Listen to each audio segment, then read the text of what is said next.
welcome to like one of the longest tags ever. Every single person seems to have like an hour-ish, sometimes more, sometimes a tiny bit less, but for the most part these are really long videos, so just like have a cup of tea, have a snack ready, and we're gonna sit and chit chat for like ever. This is the OcculTea tag. This was created a while ago and I just decided to finally do it because I don't see the tags anymore really, and I just happened to have Kellyanne's version of this that was out like months ago happened to pop up on my YouTube, and I was like, oh yeah, that one. So here we are. I figured I would do it. I don't know exactly how many questions there are. There are technically 6 parts. You have an intro and a conclusion. They know me well. And then there are 4 main like topic points. So I will have the questions linked below. It was a Patreon post. It did take a while to find, by the way. That would have been awesome. Why is nobody including that? That would have been helpful. But yeah, it's a Patreon post that I will link below. It's free. They just posted it there. And so yeah, it'll be linked below, as well as, if I can fit it, the questions. Otherwise, I'll put it as like a comment so you can get all of the questions as well, because it was kind of hard to find them because the questions are too long to put for like your chapter thingies. So anyways, let's get on to the tag. Section 1-ish, 0, the introduction. I guess I will number them because in my master one, because I wanted to make sure I actually knew what to say for each of the questions, so I like sort of like bullet point answered all of them. But I did number them because I was like, why is it all just bullet points? How many? So I might occasionally remember to say the numbers, and sometimes I won't. Anyways, starting off strong, question not official, number 1, introduce yourself. So hello, hi, if you can't tell, I am awkward. My name is Raven Wells. I am a witchcraft author. I have published nearly 5 books. I don't know when you're seeing this. Maybe by the time you see this, my 10th one will actually be out.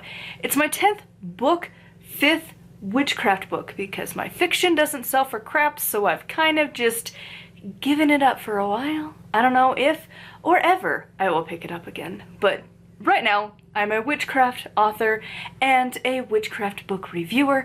That's what I do all the time. My business name is called Full-Time Books. One day I will buy the domain. I just haven't done it yet. I need to, I just haven't. But that's what I do. Full-time, all of the books. Number 2. How long have you been participating in witchcraft online space? I have been here since technically 2009. I started posting in 2011. But like the day I found out I was a witch, like that same day, the next day, somewhere in that ballpark, it's been a while, but right around that point, I went to the Googles and I started to find things. I went to blogs, I went to Facebook groups, I went to YouTube, obviously. I just started a deep dive that has never really stopped. Number 3 in the introduction section. What practices and topics do you discuss primarily? I have moved away from trying to talk about anything, really, except books.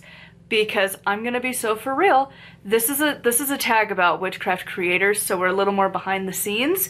None of my other content does well enough to really make it worth my while. Like, I tried to do spells, didn't do any good. Showing your altar,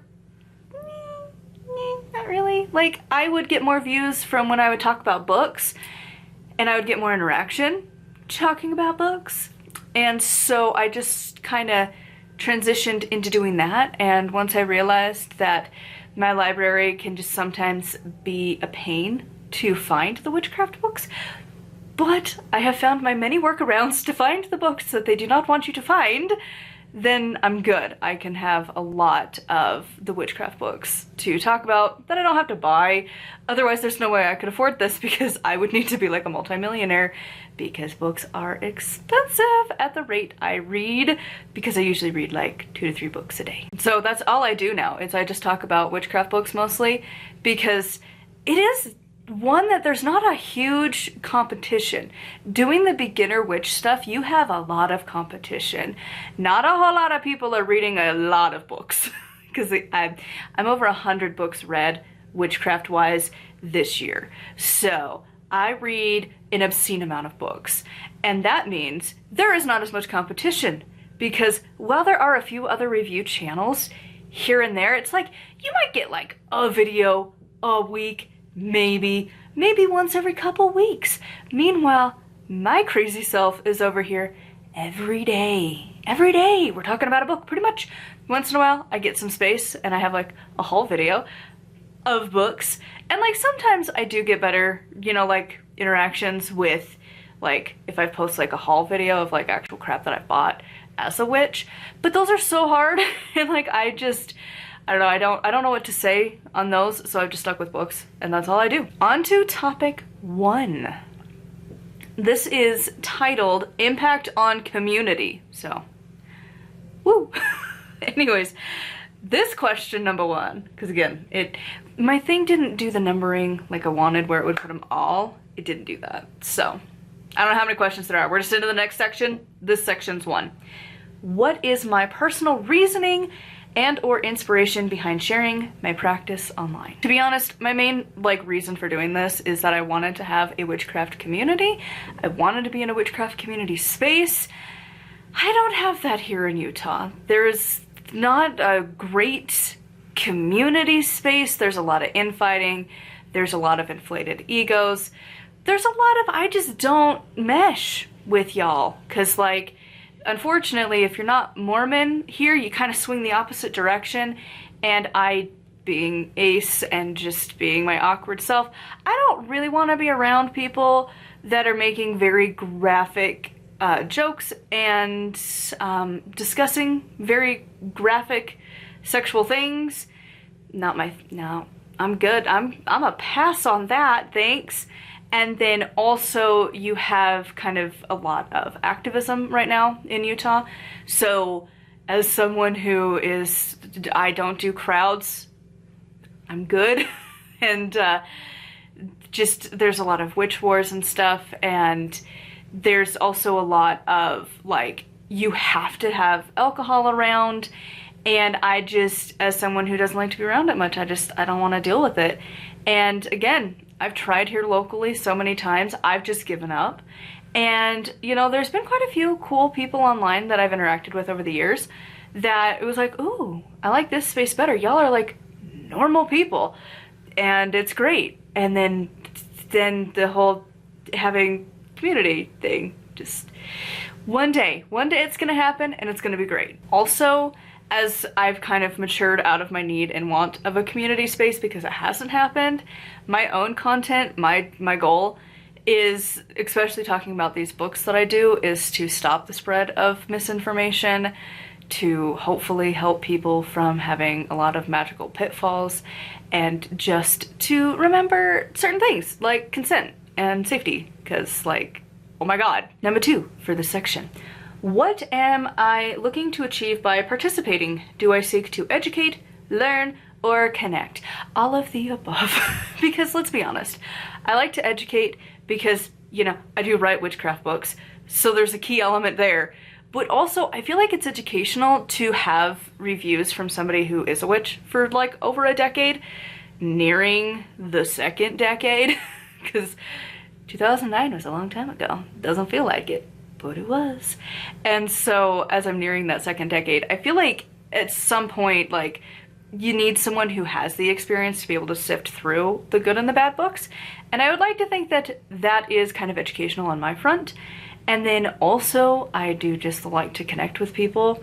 I think it's fun to be able to have like a witchy like book club chit chat situation where you just check in when you've read the book, because it's, you know, it's kind of nice to have somebody else who has read the book you're reading or you want to read, talk about it, and then voila, a small little communication situation there. I also like to learn from other people, but you know, I usually get that in the written form anymore because again, I read so many books. Number 3 for this section. How do I believe social media as a whole has impacted the community?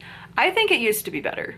And I think social media as a whole has really, it's gonna go through its own like renaissance, but right now it's gonna have to go through its own like Black Death situation because it's so bad. We have got too much emphasis on money. And it's not always just the creators, but there is a lot of that. You know, every time I see someone have a sponsorship, a little part of me dies, because it's like, wow, that's kind of, and it's no shade to these people, but personally it does feel like you're a little bit of a sellout, because a lot of them are so scammy. And it's like, the creators I love the absolute most refuse sponsorships. And so I always do kind of have that moment of like, especially if it's like BetterHelp or something, oh my god. And like some of the other really scammy ones, like, and here we are with our Factor meals. Like, oh my god, no, dude, what? Oh my god. So the fact that ads have just infiltrated everywhere, and I know my videos now have ads. I'm sorry, I would like to make money. Y'all didn't buy my books, therefore you get ads. Or you didn't join Patreon, so you get ads. Like, at some point, you know, you have to deal with ads, but it's everywhere and you can't get away from it. Like, every platform pushes ads, and it pushes for you to pay them for your content to be seen. That's why I've pretty much given up on Facebook. Like, I don't really do much there. Even on my like personal account, I don't anymore, because it's just ads. It's suggested and sponsored, and you're like, I don't care. Like, I just want to see what the people I know are up to. I don't really give a crap what this random post is talking about. And I'm gonna be so for real, the past few months it's gotten extremely political, and I don't care how many times I hit not interested, don't show, block, it still shows up, and I'm so over it. And like Instagram, I swear, like, my content just doesn't get seen anymore because I refuse to pay them to push my content, because again, why would that happen? Same with Amazon. That's why I'm gonna try Barnes & Noble probably next month, or whenever you're seeing this. I actually don't know when you're seeing this, but right now it's April, and so in May I'm planning to work on getting my books also on Barnes & Noble, because yeah, Amazon does not like to show my content either. They want you to pay to have your content shown, like even just searching it, because it'll be like 3 or 4 pages down before you can find my work. Even if you type in the full book name and my author name, it still doesn't pull. And if you pay them, oh my god, guess what? It shows up. Crazy. So I just feel like as a whole, like, these mega corporations are just destroying everything. Even like Pinterest, you can't even enjoy Pinterest. Now it's just ads and AI. Like, there's like no hope. I'm trying on Blue Sky, but like, I can't find any kind of community there. And it's also extremely political there too. And like, I say all of that because in the past, I feel like we used to have community. You could just post and it would be the most random, worst recorded videos ever, where someone just had their camcorder and they were like, I remember Tiptoe Chick would just sit in her car and chit chat with us. And like, Charming Pixie Flora would take us through her house and show us her altars and do the things and vlogs of their lives. And it was like real people. And I remember like when one of the channels I used to watch figured out that you can't leave selenite in water, and they were like, oh no.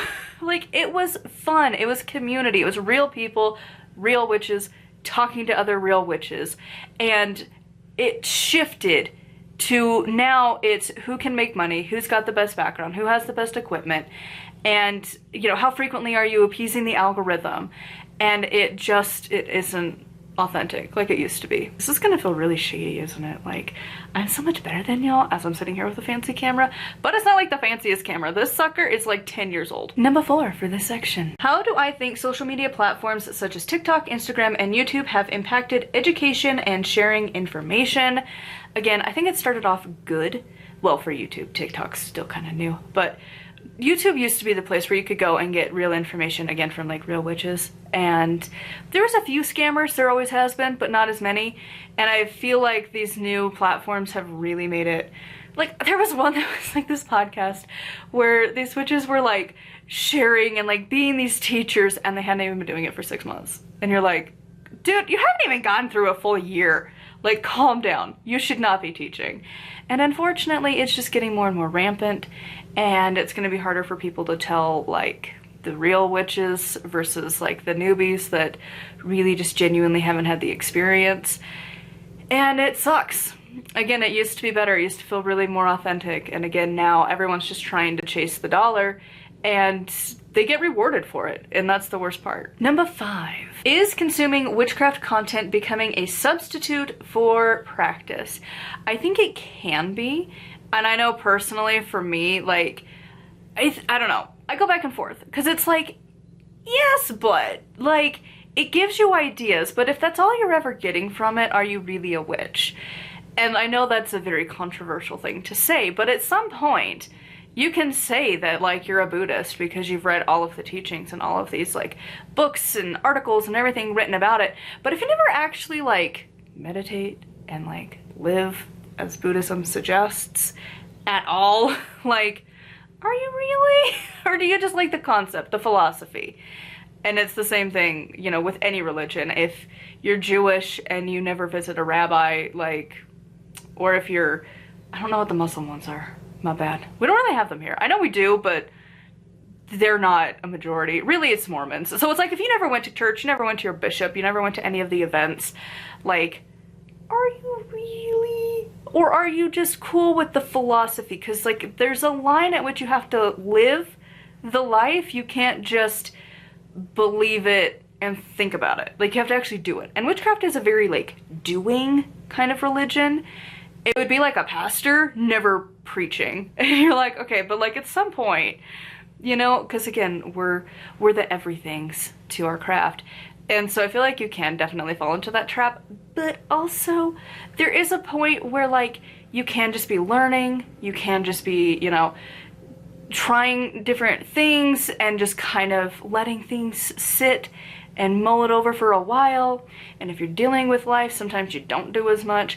Again, I read an obscene amount of books, but my actual practicing witchcraft has been on some shaky, thin ice for a while, as I've been dealing with stuff for years, and it's a lot of work. But also, I don't think it makes me less of a witch, but I mean, by this logic, I would definitely be more of like the armchair witch, because I read a lot more, where I only do ritual maybe once every couple weeks-ish. Like, sometimes I'll do a full moon ritual, or I'll do something for a Sabbath, but, like, my daily practice is, like, I'll be really good on it for, like, a couple weeks, and then I forget about it for, like, 6 months. Like, it's been a hot mess express, so I have a hard time being like, oh, well, if you're not doing it every day, but also, if you're never doing it, are you really? So, anyways, this is the conclusion for part 1. Now, let us move on to topic 2. Influencer authenticity. I feel like if we were shady before, the shade is stronger, because I have opinions. Okay, number 1 for topic 2. Out of what I share on social media, how much of it is staged versus reality? Okay, so I'm gonna be so for real. I genuinely don't have the skill to pretend to be something I'm not.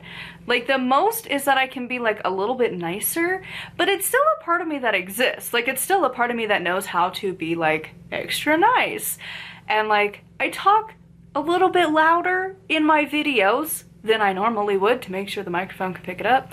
But other than that, this is me. This is the same person you're gonna meet in the wild. I'm probably more overstimulated, so, like, I'm just a ravaged little raccoon in the wild. Don't bother me, because I'm terrified of humans. But, like, really, what you see is what I am. Like, this is the me. This is the authentic me. Everything, my opinions, everything I've ever posted, my altars, they're not staged, they're real. And my thing is, I don't understand how you can not do that. And, like, if it's not, like, a real thing, I will tell you it's not. Like, I've made, like, a puppet where it's like, okay, like, this, I'm not actually, like, I'm making it, but I'm not making it magically. And to, like, show you the thing, or, like, you know, but other than that, like, I don't get how you can, like, I think it's one of those things where some of the mental diagnoses have this problem and other neurotypical people do not. Where, sorry if you can hear noise in the background, the cat has decided, again, prime time to scratch her nails is when I'm recording. But I feel like for some of us, the idea of not being authentic, of not being our real true selves and not showing authenticity, like, you can't even begin to comprehend doing that. And to other people, they don't have a single problem with that, and I find it sketchy. I don't think you should ever not be authentic. I think you should be your real self. And again, and it's not even like the staged spells or staged rituals. But it's also like their personalities, because not even just in the witchcraft space online, but just in general, like people will have like a whole freaking persona that's online, and I'm like, how do you have the energy to even do that? Like, it's hard enough for me to create characters who aren't even real, let alone like to make a whole person that's not me. Like, I can't do it. Everything you see, authentically my weird self. Number 2. Do I think there is an element of censorship in online spaces? Well, obviously, I can't use the words I would prefer anymore because in order to be monetized, you cannot say certain words anymore, and so that's obviously a censorship. I like to swear, and it's hard to break that habit. But also, there is a thing of like, you know, we're in a community space where I know that certain things definitely don't gain traction. Like my first like witchcraft book I did, The Death Journey, that one was really hard to market. Being like, ah yeah, dude, sucks, someone died, here's a book on that. A witchcraft book nonetheless. That one, I don't think a lot of people saw that because, you know, censoring. But that's, you know, it's hard for the algorithm to want to push that kind of content, especially if you don't have the like already like push of a crowd behind it to be like, I guess. But when you're a nobody and then you post things like that, it's not gonna go anywhere. I also think there's a lot of people who do censor what they post because they know it won't, and I guess I do that too. You don't post things that you know won't do well, so you just don't do it. And you might, you know, like a lot of people will do that. They'll put it behind a paywall where it doesn't matter. They've made the money, therefore it's fine to post. That's why a lot of channels have like a Patreon, or maybe the memberships have it too here on YouTube, but like a lot of people will push to other sites, and then they have like more authentic real-time thoughts of things because, and like things they know won't do well on the channel, they'll post there because again, they've already got the money, so, and the community usually cares about what they post by that point, so they post it there. So it's like kind of censoring yourself. Kinda. Number 3, how do I decipher what is appropriate to share online versus what to keep privately? Is it based on social media etiquette or a personal preference? Personally, I think any and all magic and rituals should not be online. Like, it's fine to talk about it, to demonstrate, but not actually do. And other people don't have that problem, and if that's you, that's your prerogative. Like, even guided rituals and like live rituals feel weird, but also I don't love the live stream environment anyways, because you're just shouting into the void hoping you might be heard. Again, it's not a community-based thing. It's community of the people that the creator knows and cares about, and probably is the one who pays them. Like, that's the only ones that you might be able to have a communication with, and that's it. I think a lot of it should just be private, and especially like maybe talk about your stuff afterwards. But like active ritual and active magic, like spells you've done, I don't share, and I don't really talk about it that much anyways, because again, I've tried sharing rituals, I've tried talking about things. It's not worth it. I guess it is the censorship. I put it on Patreon because I guess if you pay me money, you probably are gonna care a little bit more than the randoms that happen to stumble across my channel. But even then, I usually will never talk about active spells and active rituals I'm doing. I might mention it like, oh, I did my Ostara ritual from my book, but that's about it. And then that's it. Like, I don't go into like specifically what I talked about, kind of a thing. Number 4, this one, oh my God. I love this. Have you ever encountered or heard of grifters in your community? And I just wanted to be on the same page. I think everyone has done this too, but I know Kellyanne, I think, did this too, where she talked about like specifically describing what a grifter is. So I went with Urban Dictionary's definition. A grifter is a con artist. We know them. Someone who swindles people out of money through fraud. If there's one type of person you don't want to trust, it's a grifter. Someone who cheats others out of money. Grifters are also known as Cheeslers? I don't know how that word's supposed to be pronounced. If you're new here, hi, I can't speak words. Defrauders, gougers, scammers, swindlers, and flim-flam men. That's a fun one. Selling a bridge and starting a Ponzi scheme are things a grifter might do. The difference between a grifter and a thief is a grifter tricks you out of the money through lies, while a thief takes it by force. The end result is the same. Yes, not quite as much in the witchcraft community, though I do think it is at least a gray area on how much people charge for things and how much everything is behind a paywall. You're gonna notice that's my theme. As a poor, it's very front and center, but also like in the broader like new age sort of thing, yeah, there's a lot. Number 5 is, how do you recognize said grifters? What are the significant signs of grifters in the community? So first of all, this is just my experience. Everyone's gonna be a little different, but this is just the things that I pay attention to be like, nah. So first of all, is that they don't interact with their community. The only time they will interact is through a bot. So you comment, you get a bot response instantly. Like, it's like, oh my god, you loved my content, I love you, buy my content, buy my stuff, join my membership, blah blah blah, here's my latest workshop. And it's the same message repeatedly. Or they just don't interact with their community at all, even in the slightest. You will not get a genuine conversation from these people. Also, I'm gonna be for real, if I message you and you do not respond ever, I start to wonder, because like you're taking a lot of money from people and you never respond. And I know that there's like this complaint that it's like, oh my god, I can't keep up, but like you can never reply to anyone, ever. I'm feeling questioning, it's a little suspicious. So those are kind of my main things. Also, if they are overcharging for stuff, and again, pricing is subjective, but I'm gonna be so for real, name dropping my current still hatred, Manifestation Babe. She is definitely a grifter. Like, don't fall for her shit. Sometimes she's like a dead clock, as Kellyanne would say. It's right twice a day. That is her, because really the only reason she's rich is she didn't start off poor, and then she has managed to swindle thousands of people out of money in the promise that she will teach you the tricks and trades and magical secrets of how to manifest correctly, because you're doing it wrong, and if it doesn't work, it means there's something wrong with you. Definitely not her just getting rich and having millions of dollars and wanting more. Like, there's no cap to her need, which is also a red flag. If they don't have a limit of like where they're set, like compare that to like the Vlogbrothers. They are rich, yet also they're doing a lot to their community and giving back into the world. Where's Manifestation Babe doing that? Nowhere. That's the other thing. How are they giving back to their community? If they're not giving back, it's a red flag. How are they contributing back into the world, into their own communities?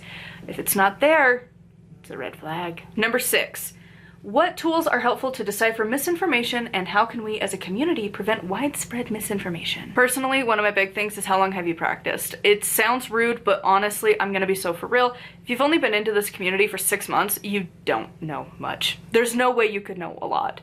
5 years? Yeah. You've got some experience under your belt. You've probably gone through books, websites, online training, in person. You've done some stuff. They have to have some experience behind that time. You can't just have read books for 5 years and then just be like, I'm a witch.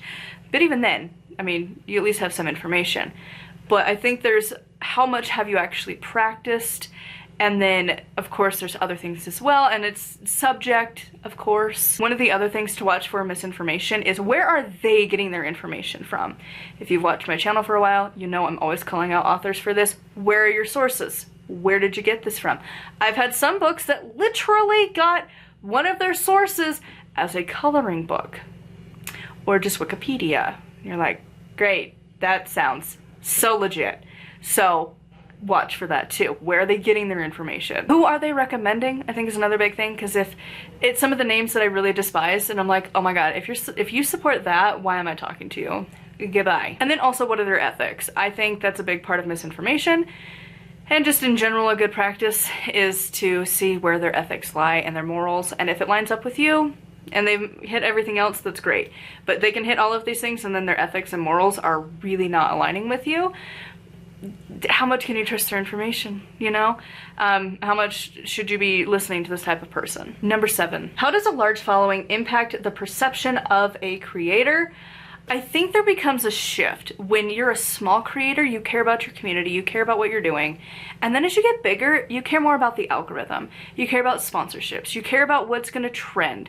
And you stop caring about the people who got you there. And it happens every time. Or they just disappear.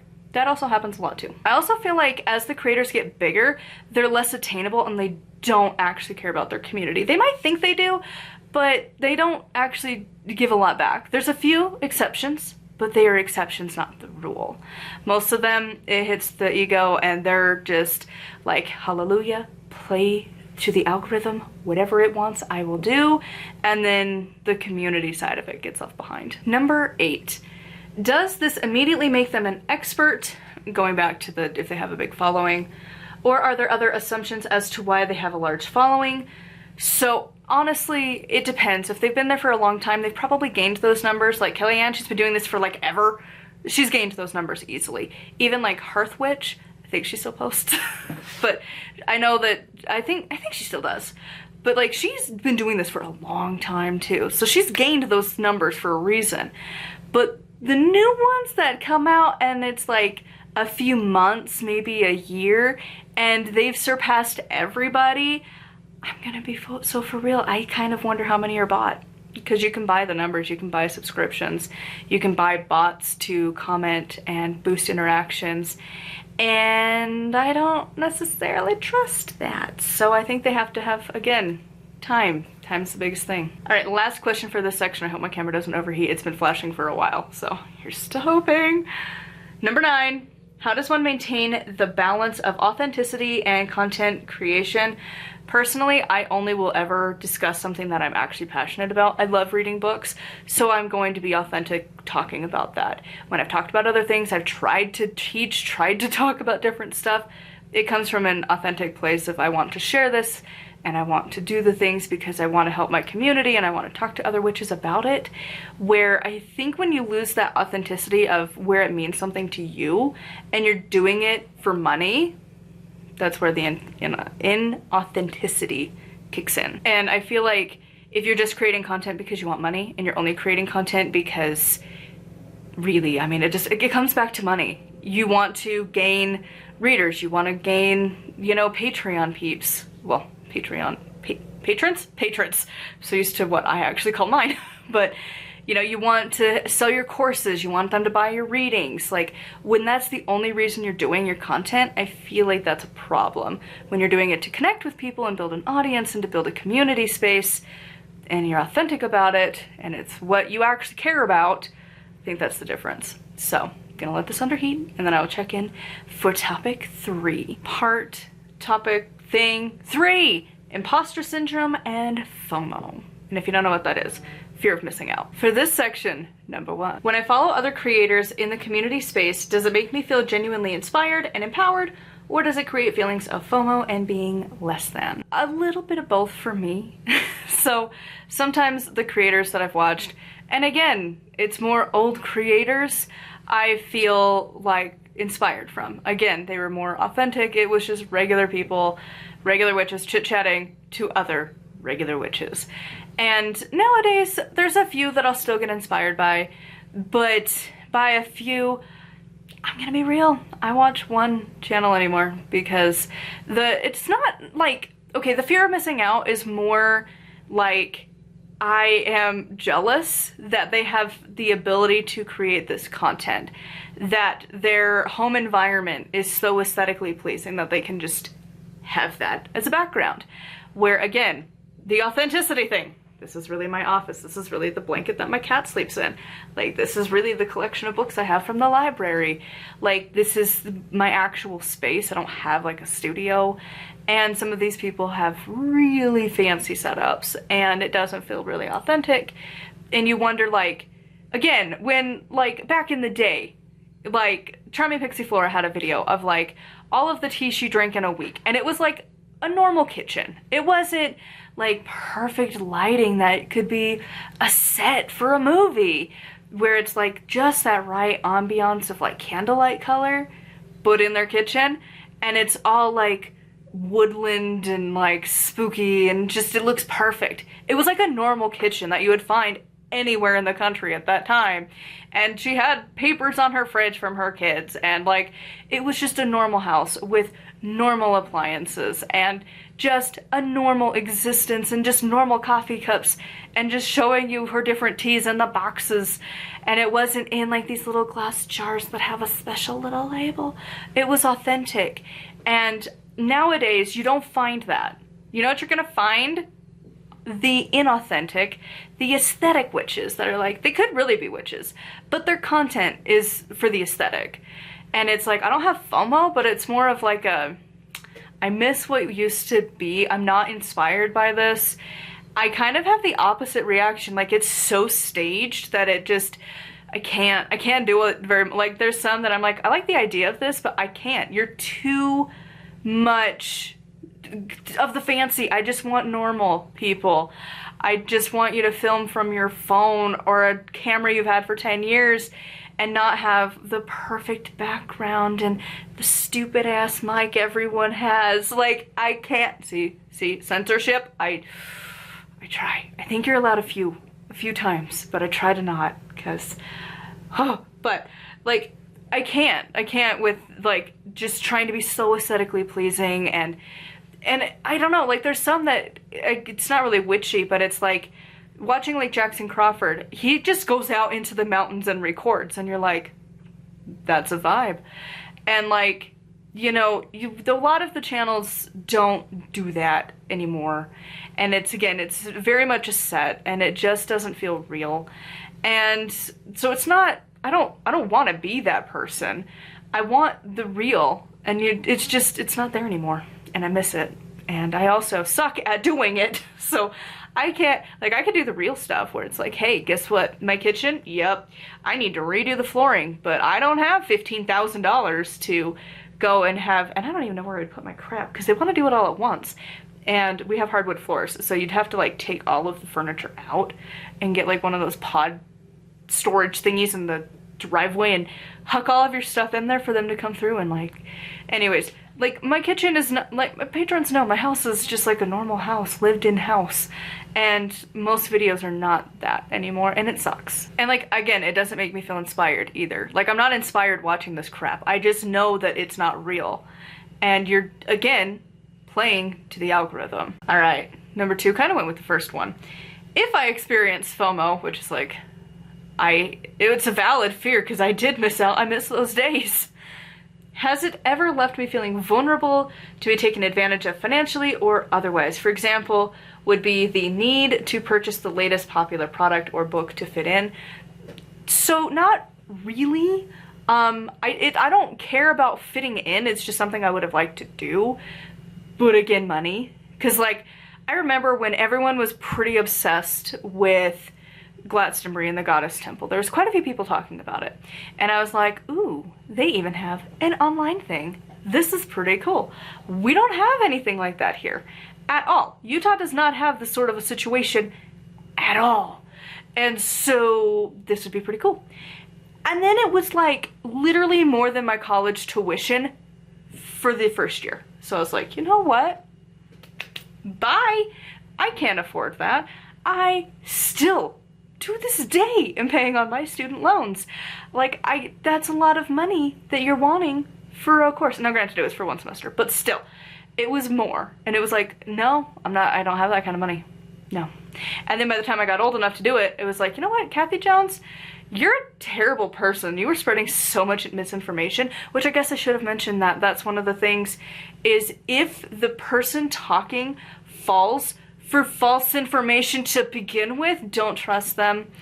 If they are the toxic mold, candida, gotta get the vampire facial and coffee enema, alt health crap, alt med, that you should drink raw milk, and like all of that, if they're like anti-vax, like all of these things, that's a red flag. Just don't go near them. And Kathy Jones is one that heavily promotes the idea that as women, specifically, biological women, that your birth control is going to kill you. It's going to give you cancer. It lessens your magic. You don't have a connection to your body. Blah, blah, blah, blah, blah.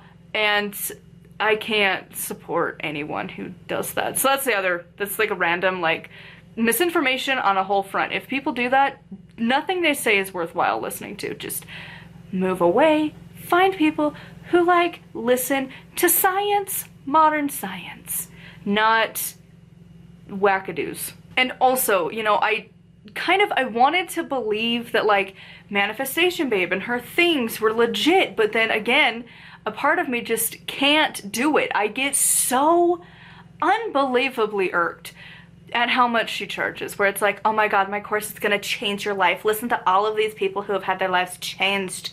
And then it's like, cool, to do the thing, you need to give me like $3,000 to $5,000. And it's like, that's why you're rich. That's the reason. It's not anything else. You are just a grifter. So no. And like, I bought her book because it was like 20 bucks. And I was like, I'll try it. Didn't work for shit. But I don't know. It's like, it's one of those where it's like, if it sounds too good to be true, I'm just not gonna go near it. And that's like the only thing that I kind of like, I'll sometimes, you want it to be true. You want to believe that we could have this community space where you could go and learn and have a like religious community, but that just does not exist in witchcraft. Like, if you have that, you have found a unicorn. It does not exist at all. You found a unicorn. Number 3, when practicing my craft, do I find myself comparing what I do to what I've seen people doing online? I don't care what other people do. This whole thing is like comparing myself to other people. I don't give a crap what other people do. Like, I love what Kellyanne does. She's fantastic. She's the only channel I still watch anymore. But like, I don't do what she does. I don't have a whole bunch of puppets. I don't work with Freddie Mercury. I don't work with the Holy Mother. Not my things at all. But she inspires me to do the things I want to do. And like, the only thing we have in comparison is like, sometimes like when I work with Hell, I swear I can hear Kellyanne's brain of like, Hell told me this. And I'm like, yeah, I could see that happening. Like, just sitting at the altar, you're like, yeah, I can see how that advice could happen. And like, that's the closest I ever get. And you know, in the past I've tried things, but it was like things that they were encouraging you to try. Like Charming Pixie Flora showed you how to make an outdoor circle. So I did that when I had a yard. Because when I first started watching her, I lived in an apartment. You don't have that option. And so when we got our house, I did that. I made an outdoor circle. Was it because I was like idolizing her? No, I thought it was a cool idea.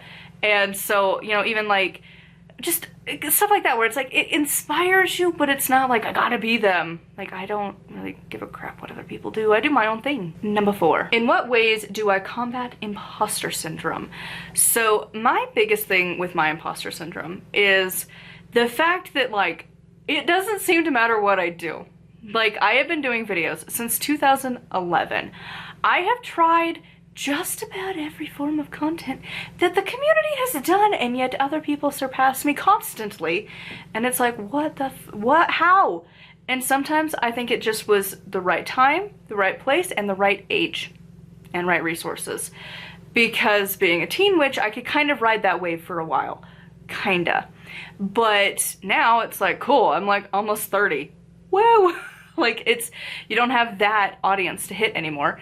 And you also don't have like the cronehood or the motherhood thing either. You're just like the weird awkward one that's like, hello. And, you know, I don't have the aesthetics, so I can't get that market. And it's like the stuff being authentically me doesn't seem to work. And that's where the imposter syndrome kicks in of like, do I just like not matter? Am I in the wrong field? Like, is any of it really gonna count? Am I just wasting internet space? Like, it's really hard to keep trying when I might get one authentic comment, like maybe once every couple weeks. And for the most part, I don't get any at all. There's so many uploads that I'll just see constantly and it's 0 comment, 0 comment, 0 comment. I might get a couple likes here and there, get some views, but that's it. And I don't have a community space, and I don't know what I'm doing wrong, and like what the hell content I'm supposed to do. Because like, if you talk about the Norse, holy damn, you'll get real comments, but they are vicious. Like, I refuse to talk about the Norse because that community is, that needs to sit in some bleach for a while. Cause like, oh my God, like it's gnarly out there. And so, you know, I've also tried like trying to talk about like learning stuff as I'm learning it, because I think that's really fun to see people going through and actually learning stuff instead of always having to be the expert. Doesn't get views at all. So that's where my imposter syndrome kicks in. It's like, why? And like, I'll look back at my videos, eventually they do get some views, but it's iffy and I never know which one it's gonna be. And it'll be like, okay, well this one, it's now managed to get a few hundred. Cool. No new comments, so that's the thing. But then others, they're still sitting at like 12. You're like, cool. The last one for this section, number 5. What would my practice look like without the social media influence of other creators? Again, I don't think I'm that influenced. Maybe from the past, a little-ish. But even then, like, no, I'm not that influenced by social media. I don't care. Like, I just kind of, like, the witchcraft I do is so bare bones anymore. Like, I'm not influenced by anyone at all. Like, my full moon ritual that I just did was, like, I just came up with it. Because, again, witchcraft author. So I read a lot of books. I sometimes get ideas, but most of the time their spells are nothing I would do. And I, knock on wood, I have an easy time writing rituals. And so when I do my craft, I just kind of do my own thing. The most is like kind of confirmation of like, do other people think this? And then most of the time, the answer is nobody's talking about it, just me, so that's fun. Like, do the 9 Morgans in Avalon have a relation to the Morrigan? And there's a web of trail of thought to get there. And you're like, yeah. And then you try and confirm, deny, and there's nothing. And like different associations to different deities and being like, well, what if we do this one and this and this? And that there's nobody there anyway, so I'm just off in my own little universe being like, well, you know what? Like, Samhain is not for hell. That is Mabon. Does it make sense? No. But does it work? Yes. And like her counterpart is a Dune because they are polar opposites. So I don't really care what other people do. It's just me. Here we are. Part 4, topic 4, whatever. This is capitalizing off community. I feel like this is where I'm gonna shine because it bothers me the absolute most. So again, question 1 for this section. Do I consider online communities as equally valid to in-person communities? I think yes, because not everyone is blessed with local community. Again, being here in Utah, it's gotten better, kind of, maybe, but like, it's still not great, and it's really hard to get into the community because usually when the community starts, they already have a knit group people, and then they like open a store, and then it's not a community, you are an income source. Because every single thing, pretty much always, is gonna be money, and that's it. And so, no, online, we used to be able to gather with witches and just chit chat and chill, and we could communicate with people all over the world. And you could do it when it was convenient, when it worked for you, and you'd just be like, oh cool, what are they up to today? And then hop on, chill with them for like 20 minutes or whatever, and then go about your life, and then have, you know, maybe eventually you might have a few that you would actually like share like your Facebook profiles, and then you would chit chat through there, or you might even go hog wild and have your actual numbers.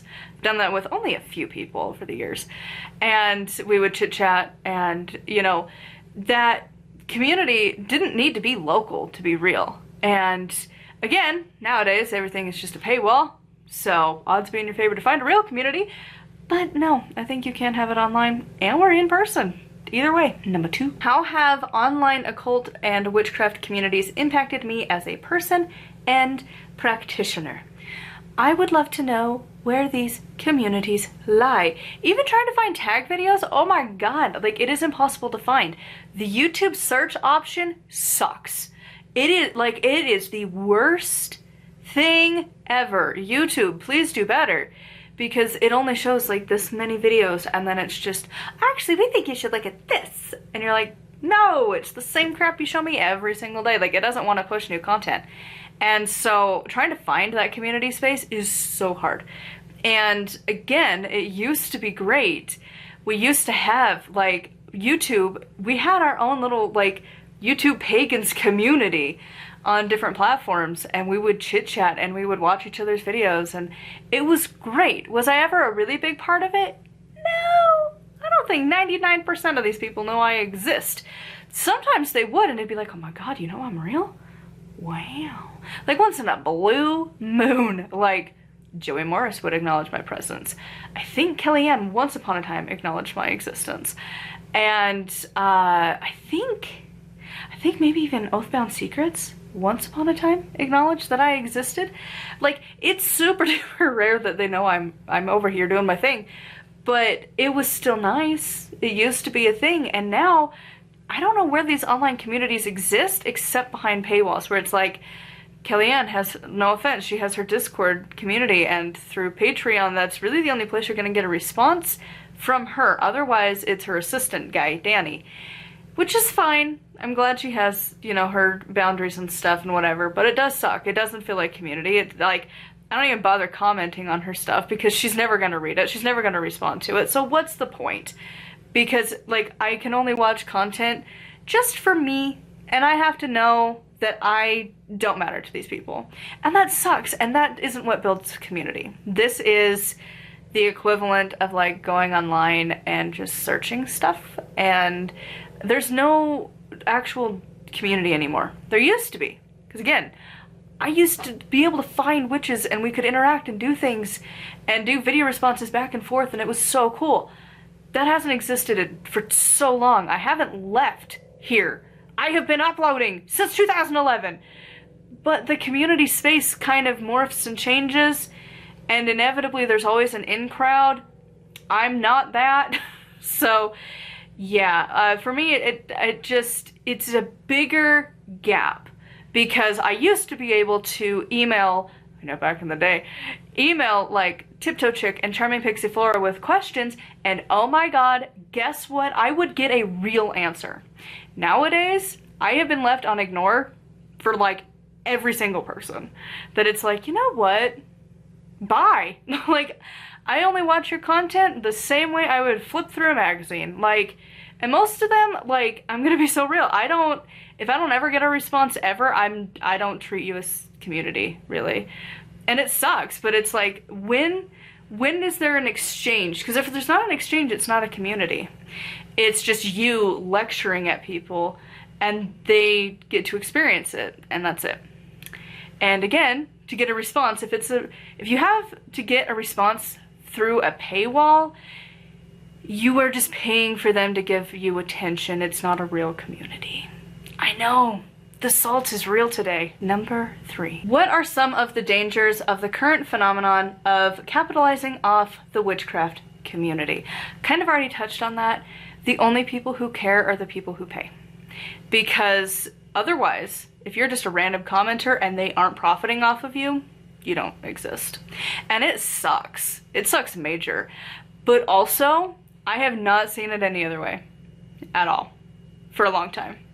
Like, again, they will interact, either they will only interact with the people they see on the regular, so they know those people and they will respond, but otherwise, nothing. You get nothing. And it's like, you know, I think that's kind of the problem, that like this community that's built you up, you don't acknowledge. And I feel like at least there's a little, I feel like this is really for like the people who are making substantial money off of their channels. The little channels, usually they're gonna replay. That's what we do. But the problem with that is they just disappear off the face of the planet at random. And you're like, that's cool. And it'll be like, oh, this channel's really cool, I'm liking their content. And then you go and you see when their last upload was, and it's like, oh, it's been 3 years. Super. Like, there's just no hope. Trying to find community, I have kind of given up. Like, I haven't tried in a long time, because what's the point? Number 4, I kind of went with number 3. Have I been personally affected by this, or have I witnessed someone else be affected? I think just as a whole, I am just so burnt out, and I just have no more F's to give when I see so many people charging for everything all of the time. When every single part of your community space to really like learn from you and ask questions from you and like have like a real interaction with you is through money, I don't like it. And like, it's just, I don't know. How can you have a community space where every single thing has to cost money? And it's not just the Witchcraft like YouTube community, but even like authors. I get so annoyed when everything they post is like, buy my course, join my class, join this workshop. And you're like, oh my God, that's so great for you. But also like, that's a lot of money. You realize that, right? Like, and again, I speak as a poor, like we be poor. So like the most recent examples is both Christopher Penczak and Deborah Blake. I love their work. Their books, phenomenal. I'm sure their classes are great. But you know what? $35 a person in this economy? Holy crap, that's a lot of money. And they never offer that crap for free either. It's not like they're giving you free content. Because if you have some free, some paid, I'm down for that. One of our local shops, they are my favorite for that reason. They offer a few free things. And then all of the other classes you have to pay for. But there are a couple that are free. There's like a drumming circle thing they do. And I think they've had a couple classes, but they're always at like really weird times. And I'm like, I'm not a night owl. If it starts at 9 p.m., I am in bed by like an hour or more. Like, I am not a night owl at all. And so like, no. And, you know, like, but I like that they do that. And you don't see that in online spaces, really. And especially like those two in particular. I love their work. Don't get me wrong. If they ever meet me and they've watched this, just know I do like you. But also, you can do free stuff too. That would be fine. Just as frequently. Just give a little bit, you know? But most of these, they don't. Their social media is just to get more sales. And on YouTube, it's kind of the same thing of, again, you don't have a community space. You are just a person in an audience virtually. That's it. They're not going to interact with you. There is no Q&A at the end. And if there is, it's like a hand select few at the front that they're going to listen to, and that's it. And it's not just us, it's other communities too. Like, I don't comment on most places because it's like, what's the point? I'm gonna be ignored. It's not gonna matter. I don't matter to this person. Whether I'm here or not literally will not impact their day.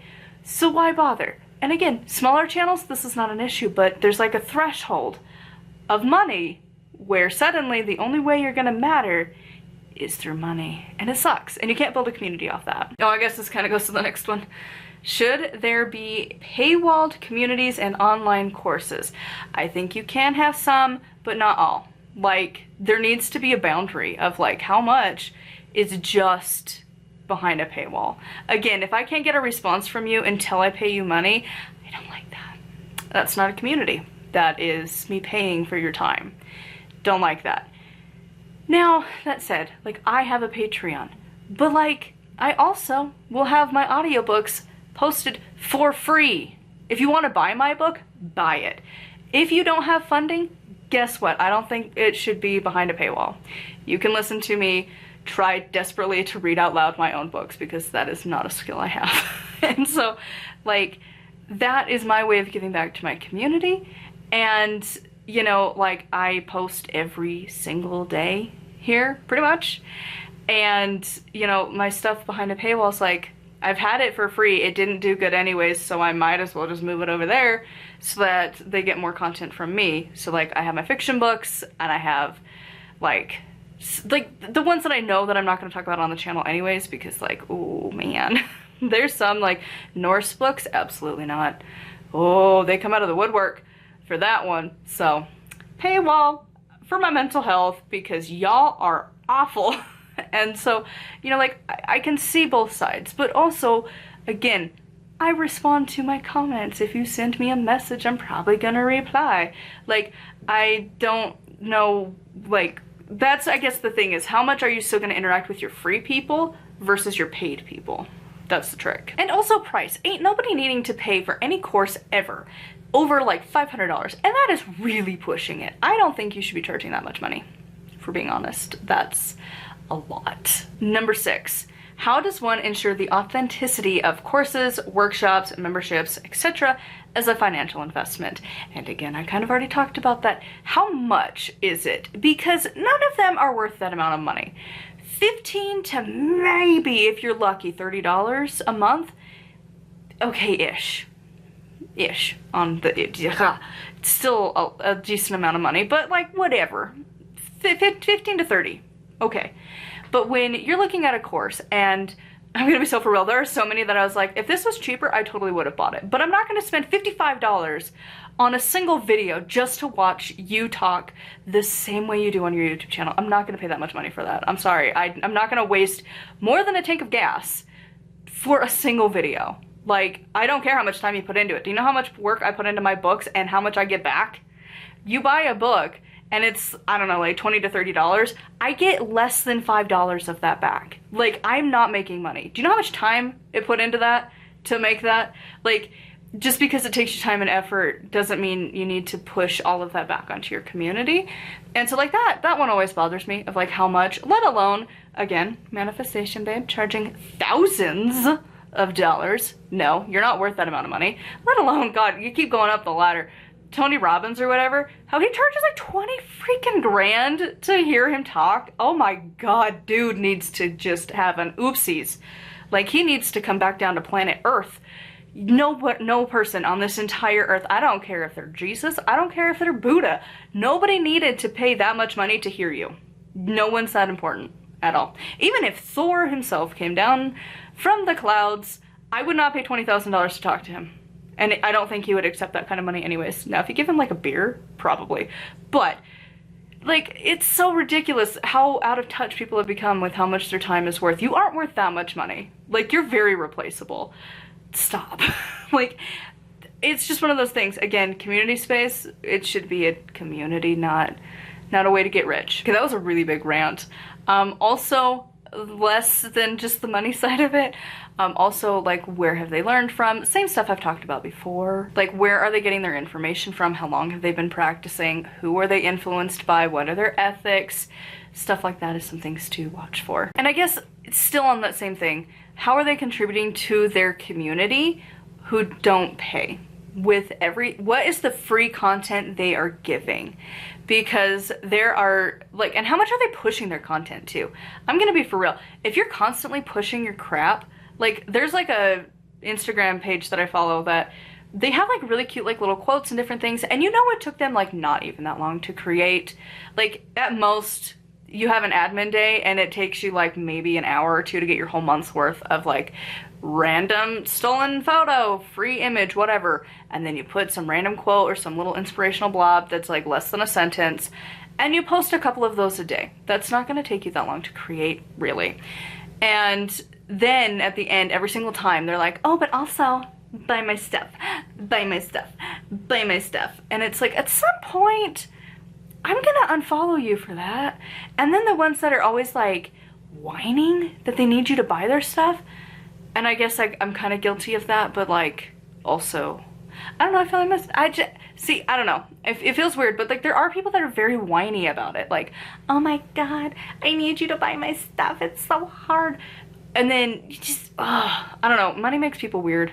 And if you're not giving anything to your free community, like, I have questions about your, like, business model. Here we are at the conclusion, which still has more questions, so let's get on to it. Question 1 of the conclusion.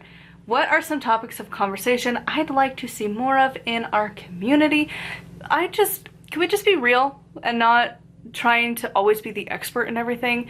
Can we bring back people experimenting and just musing about things and trying different things and talking about what worked and what didn't, and not in like a distant past, but like, yeah, that full moon in March, that did not happen. That did not work. This spell did not work.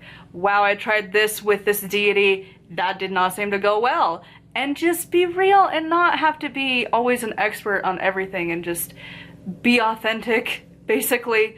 And not everything needing to be like, well, I can only talk about it till I'm an expert and I know the things about it and I can present it as a teacher. Can we just be like friends and not teacher-student situation? That would be great. What are my community needs? Obviously, community. You can't call yourself a community if it isn't a back and forth. If it's one-sided, it's not community. Not everything needs to be behind a paywall. Just mutual respect and just enjoyment and just having fun, I think would be ideal. Number 3. These are going fast. Look at me go. By the end, I can actually just get to the point and move on. So proud of me. Okay, this was the weirdest question ever. Where would I like to be held and supported? This feels like an ad for a bra. Like, this is the weirdest question. So I don't know, I guess I would I would love to be held and supported by, like, just have a freaking communication deal, you know? I say something, you say something. I say something, you say something. And we have fun. And again, mutual respect, but that community side of it would just be great, where it's not one-sided. You have to pay money. It's all about the algorithm. It has to be the fanciest setup. Like, my vlogs on Patreon are just from my phone, which I realize is kind of defeating the paywall thing, but also I've tried it here. Didn't work. So I don't know, just actual communication and community would be great. I do also wish I could find a local community, because that does sound so nice, but my odds are not looking fantastic. I do wonder if I left the Utah, could I find something better? Husband's ready to leave. I don't know yet. I'm still like, but it's home. I do know a new place. But then also, if they have a thriving community and, like, we could join, like, a local pagan meetup thing, maybe. Because we don't got that here. Number 4, where do I feel like I'm not truly being seen by my community? Listen, if I don't have any way to know you're there other than my view count, that's not community. That means I entertained you for some amount of time, which usually isn't a lot based off of the numbers, because I see how long you watch, and it's not a lot. And so it's like, okay, that's great. So without interaction, how can you have community? Number 5, how can we help each other in removing the external peer pressure and grow as a community? Okay, so it shouldn't be a competition. Again, it should be a community. But that requires the people on top to acknowledge the people below. And I don't know when that's ever gonna happen. So, most likely, it's us little ones at the bottom, we gotta find each other, and that's it. And then not forget, if you start to climb up, you drag the others with you to be like, hey, remember this creator? Just go check them out. That takes 3 seconds, and you could help a channel. Also, I think kind of on that front too, like, the bigger names could also just put in an effort to be in the community, rather than their own little hub worlds would be nice. You know, try and create community space because you have the following.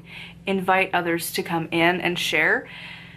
But again, are they gonna do that? I really doubt it. Number 6, how can we as a community come together more with constructive criticism without it seeming shady or passive aggressive? I feel like, where is the criticism coming from? Is it criticizing their background or their equipment? Or are you criticizing the content and, like, how they're presenting it? Are you criticizing, like, hey, you know, like, you say a lot. Maybe you should work on that and, you know, cut those out and, you know, kind of get more to the point, where it's like, you know, you kind of ramble a lot, but I need someone who can be more, like, direct. And then you have to ask yourself, does that really impact the other person? Because I feel like a lot of times they don't care. Like, the other person's just gonna do their thing. So you need to acknowledge, like, if that person's very rambly and you need very to the point, other people love the rambly. So let them ramble, you find someone else. But if it's also, like, spreading, like, misinformation, and misinformation is pretty iffy. I feel like alt-med, alt-health stuff, harmful information, lacking consent information, just safety hazard stuff, yeah, call them out. Otherwise, like, if you want to believe that Thor actually liked to wear that wedding dress, and you think that Loki is non-binary, and, like, to you, Hel is a goddess of life and not really so much on death, is that going to impact you at all? No. If you want to say that the runes are really just a letter and that's it, and they have no magical power, does it matter? No. I feel like it's context is where it's going to matter. Number 7, How can we as a community do better when we do receive criticism and feedback? Same thing. Where's it coming from? Is it attack on your character, or is it something that you could actually maybe work on? Is it something out of safety concern, or do you just not agree with them and they don't like that? I think that's where the line is drawn of like the Norse community hates me because I'm witch first, pagan second, and they want me to be a reconstructionist, and I'm not that. I think the gods can change over the years, and so, you know, you got to keep that in mind. But I've also had people be like, God, you really need to up your quality, and then I'm like, looking back, I'm like, yeah, they were probably right. Like when I use my camera, it's better. When I cut out every single freaking, like not every single one, but most of like the like, so kind of deal, like the pause words when you're thinking, yeah, probably should do that. Number 8, who are some community members that I look up to who are reliable resources and aspirations? I have one left. I can't with any of the others. Like, I just, you know, I've tried, but the only channel that I will ever go back and watch is Kellyanne. She's the only one who still posts, because there's plenty that if they were still there posting, I would totally be there, but they're not there anymore. So that sucks. And so really, I only watch Kellyanne. That's it. And lastly, number 9, any further thoughts, comments, prompt questions of your own, express further points, offer solutions. That's a long sentence. So I have 2 kind of major ones that I'm gonna ask. So first, do you feel like you're more likely to support a witch creatively if it is a book they have written or a course they've created? Most commonly, the video content that's pre-recorded and or a downloadable PDF. Are you more likely to support that creator because it's like a course, or are you going to support them because it's a book?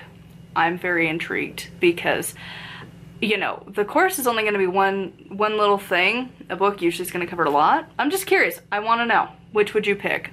Or neither. If you wouldn't, why? I would love to know. And also, the other question I have is, what do you want when you look at the witchcraft community online? What is it when you go to a channel that you're searching for? Because for me, I'm looking for that authenticity. I want to see an actual witch actually being a witch, vlog style, very casual, musing about their different things, different concepts. I want to see a real witch doing real witch things. I want to feel involved. I want to feel that community. I want to see them trying out with different deities and different ingredients and different magic types and different things. I want to see that journey. I want to be there with them. I don't want to only ever be an audience member. I don't only ever want you talking at me, but you never want to hear from me. And I think when I go to my content, I haven't found that in so long I stopped looking. But I'm curious for you. What is the content when you want to, like when you search into YouTube and you type witchcraft content creator, which would never work as a tagline, but you know, if you looked it up, what would you want to see? What are the videos that would make you click? Do you want to see Pagan Pride Day hauls and vlogs? Do you want to see a witch showing their altar and showing the new things? Or do you want, oh, I'm reacting to these witch talks and I'm talking about the Christian pastors and how they respond to witches modernly, and what are the other ones? Like, it's just the same crap over and over and over. And like, do you want like the pretty thumbnails that are so generic for every single type of creation on this platform that they all look the same? Or do you miss when we couldn't create thumbnails and you just had to hope for the best? You know, like what's the stuff you look for that's going to make you click on a video and watch all the way through? I would love to know. And a huge thank you to my patrons and everyone who made it to the very end. This was so long. I'm not looking forward to editing this. This is going to take forever. I've been recording for 2 hours, and my usuals will know that my camera overheating has been a problem.